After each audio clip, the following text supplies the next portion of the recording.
Hi everybody, this is Rose Maple. I wanted to show you some interesting things that we're doing. We're going to be doing some Shibori dyeing, and what that is that it is the ancient art of dyeing with indigo.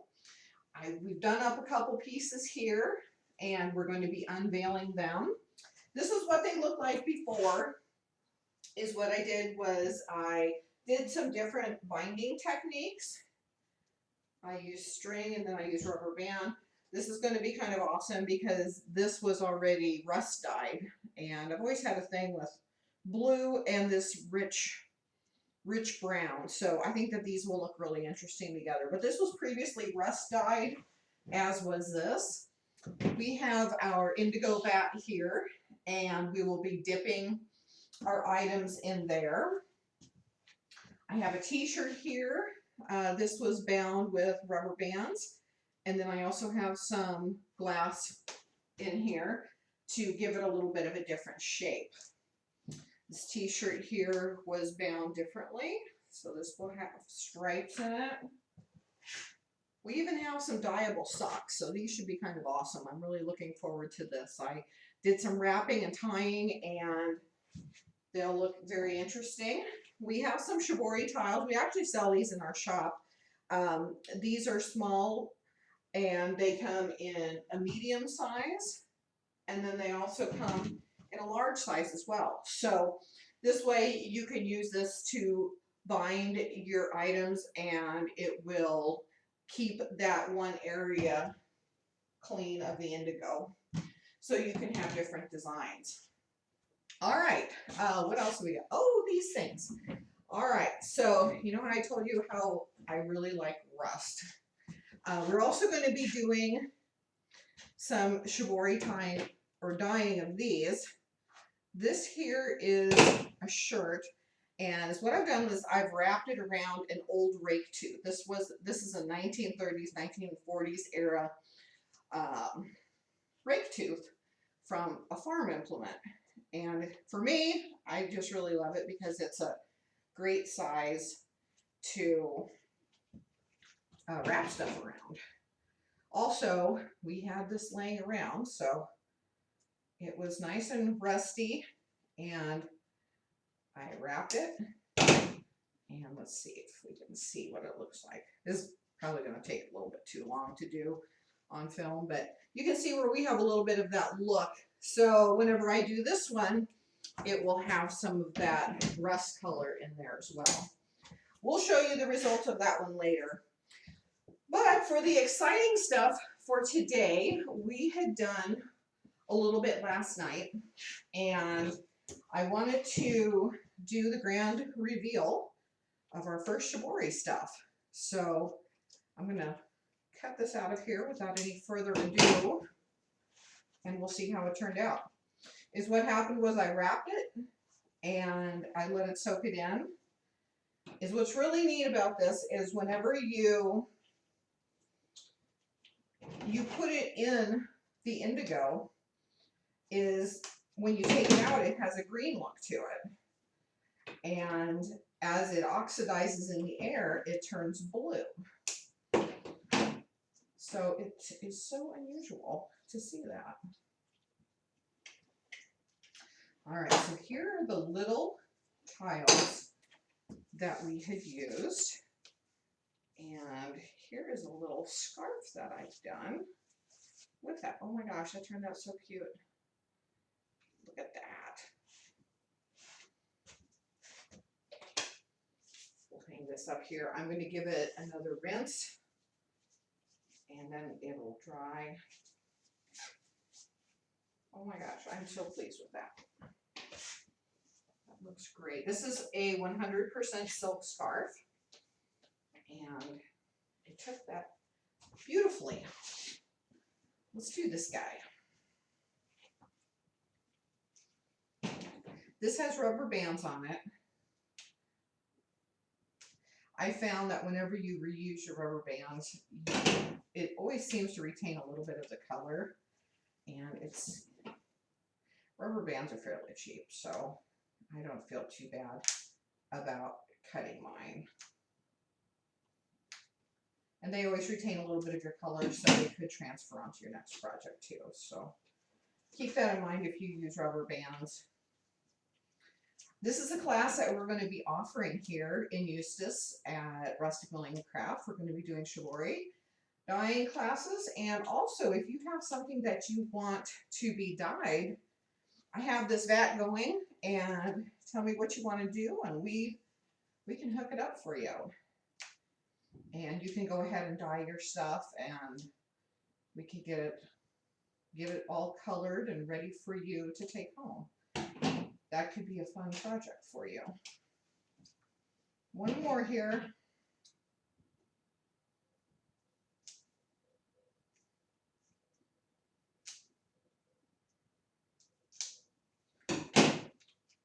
This is the same blue color that they use for blue jeans. Oh my gosh. Look, look, look, look. How cute is that? I'm crazy about this blue color. It is such a neat, neat, neat color. And it has an unbelievable history as well. Very happy with how that turned out. All right, on to the next one. I want to say that this was also a t-shirt.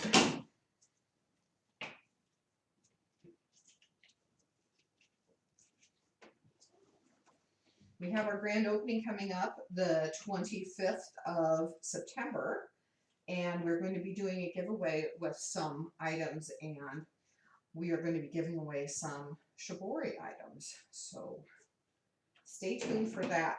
We're going to have it where you can register to win in person, or you can have it shipped to you. So we're going to have some really neat things there. Okay, let's see what happened to this. Oh, how interesting. Look at that. It's subtle. I really wound that one tight, it looks like, but I like it.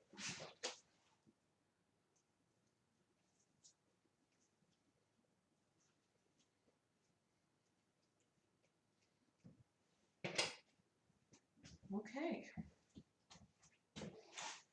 All right, so we have a tote bag now.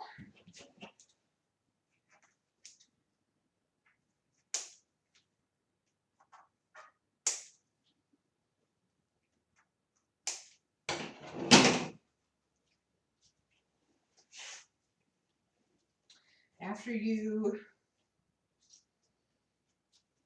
do your dyeing in the vat, you let it sit a while, and before you take the bindings off, you need to rinse it.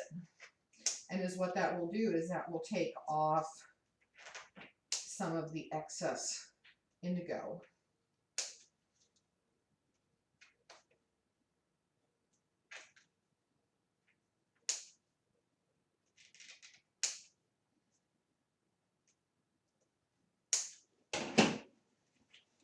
I really wound this sucker around here, so let's see if we can free it with what I've done.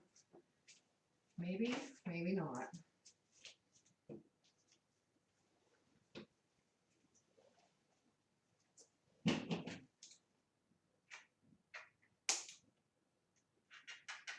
Because what I did on this one here is I did an accordion fold, and then I wrapped it really tightly.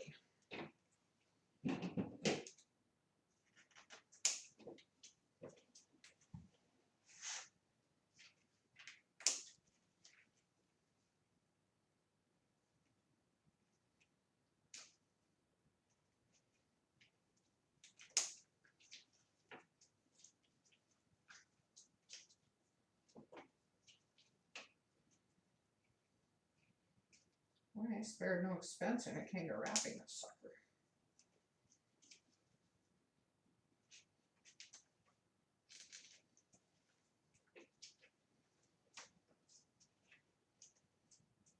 Okay. Oh, I like this. Look at this. This is so fun.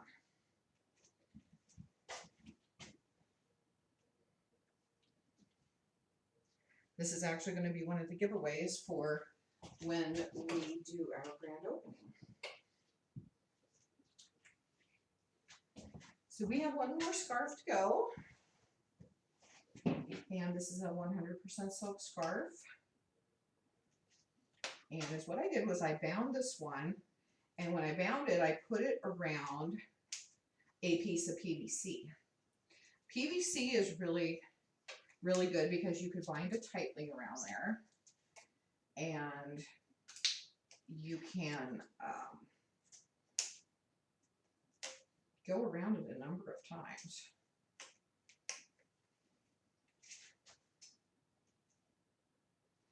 I have to be kind of careful because this is silk. I don't want to accidentally poke through it.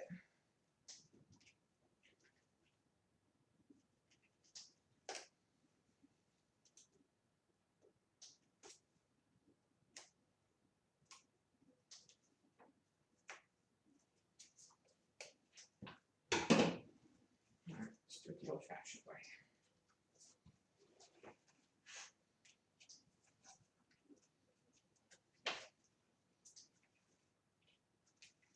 You can start to see a little bit of that.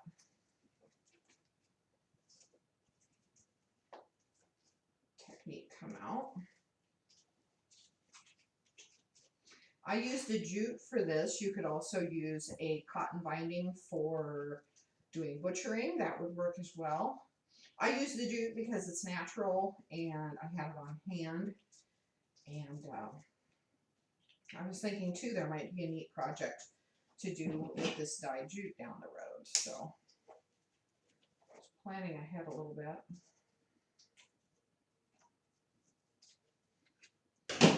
Well, I think it's free.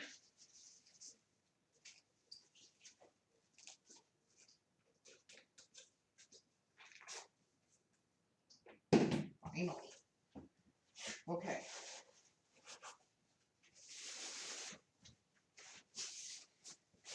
And this is a wild rag size.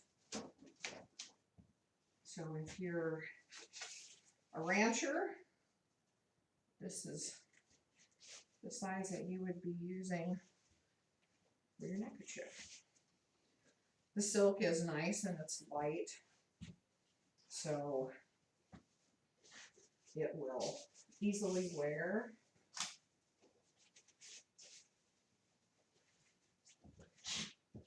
Alrighty, well, that is a sneak peek for you. I have a bunch more of this stuff that I'm going to be doing, and I'll show you the final result of it. I'll also do a video of while we're doing it too, so you can get an idea as far as what it looks like. But stay tuned, and thanks for checking this out.